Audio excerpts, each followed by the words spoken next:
Општина Аеродром со кривична пријава против јавното претпријатие Комунална хигиена за загрозување на животната средина. Пријавата е поднесена до Министерството за внатрешни работи и обвинителството.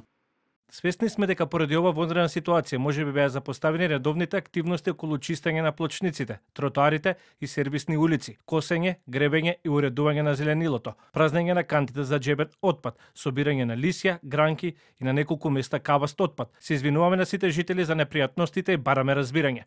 И град Скопје со своја кривична нота му е до председателот на управниот одбор на јавното претпријатие Комунална хигиена Јулијана Спироска, бидејќи континуирано не се спроведувала основната дејност на претпријатието и се загрозувала животната средина.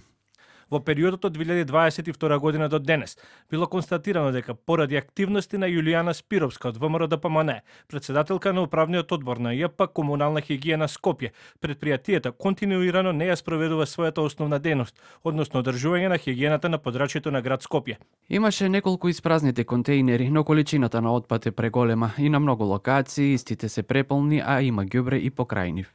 И денеска можеа да се забележат контејнери полни со отпад. Граѓаните велат дека се приморани едноставно да го складираат својот отпад покрај нив, бидејќи навреме не се испразнуваат.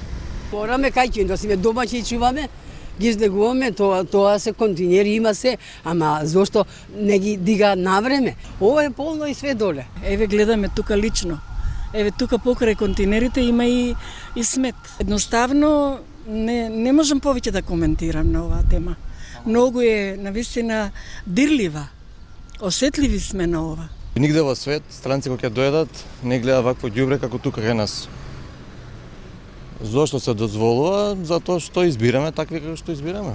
Веќе 30 години избираме недемократски структури за кои не можеме да ги отповикаме. Треба ли коментар? Не.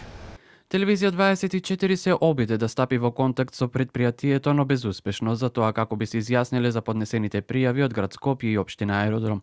И до објавување на прилогот останавме без коментар од нивна страна. Проблемот со отпадот во Скопје не е само сега, се провлекува со години наназад, а дел од општините преку разни активности со своји капацитети се обидуваа колку толку да исчистат и покрај тоа што граѓаните редовно плаќаат за оваа услуга.